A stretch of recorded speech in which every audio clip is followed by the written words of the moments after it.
Paz e graça, pessoal do YouTube, Guilherme mais uma vez. Hoje o tema, o que é ser um cristão? Em Atos, para começar a falar isso, vou deixar um texto que está em Atos capítulo 11, 26, né? A referência bíblica.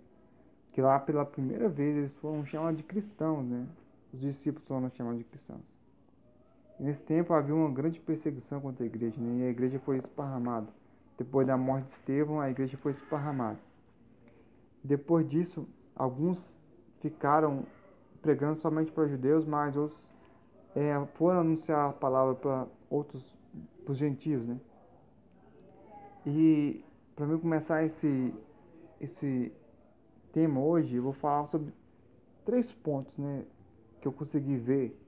São mais pontos, com certeza, mas 3 que eu tirei para minha vida, né? Fala assim, o primeiro ponto é ser parecido com Cristo. O que é ser um cristão, né? Ser parecido com Cristo, né? E esses primeiros cristãos revolucionários, né? Os primeiros evangelistas, os primeiros pregadores da palavra de Deus que nasceram aí na igreja de Atos, eles, o seu modo de viver era totalmente diferente do nosso de hoje, né? Eles tinham uma vida que, na verdade, parecia com Cristo, né? Eles esparramavam amor, eles esparramavam paz, eles esparramavam a essência de Deus. Por isso eles foram chamados de cristãos. Eles não se intitularam cristãos, mas eles foram chamados por outras pessoas de cristão, porque outras pessoas conseguiram ver Cristo na vida deles. E nesse primeiro tópico, eu quero fazer uma pergunta para você. Será que você parece com Cristo? Será que as pessoas conseguem ver Cristo na sua vida? Será que as pessoas conseguem ver Cristo na minha vida? Esse é o primeiro ponto. O segundo é renúncia. Toda vida cristã, se não houver renúncia, não tem nada, não tem valor nenhum, porque a vida com Cristo, a vida cristã, ela é uma vida de renúncia, é uma vida de sacrifício. O que eu falo de sacrifício é de renunciar aos nossos prazeres, né? Renunciar à nossa própria vontade para servir à vontade de Deus. E eu te faço outra pergunta. Será que o seu evangelho é um evangelho que renúncia ou é um evangelho de prazer? É o evangelho que você tem o melhor. E o terceiro ponto é, eles tinham uma vida com propósito. O seu propósito que eles tinham era simplesmente adorar, servir a Deus, agradar a Deus. O seu propósito simplesmente era louvar a Deus em todo o tempo, viver para Deus a vontade, como Jesus disse, né, que a vontade dele, que o alimento dele era fazer a vontade do Pai.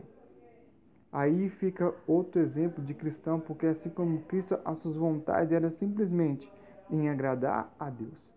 Pedro, em meio à perseguição, em meio àquela grande tribulação que estava passando, os sacerdotes, os homens da lei, os homens cultos daquele tempo, colocaram sobre ele, né? Queriam que eles negassem a Cristo, queriam que eles deixassem de falar da verdade, deixassem de anunciar a verdade.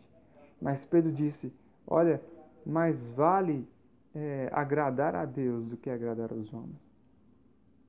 O nosso evangelho hoje é um evangelho fraco, porque ele simplesmente mostra que Deus tem que fazer a nossa vontade, que Deus tem que fazer aquilo que nós queremos.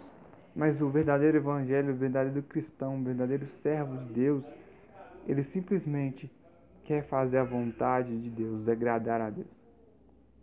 E eu faço um convite a você, que você seja, como se diz, né? Abra mão de viver esse evangelho fraco, o evangelho que não nos traz uma vida espiritual plena, mas que você se volte para o evangelho da graça. Esse é o tema desse canal. De volta para a palavra.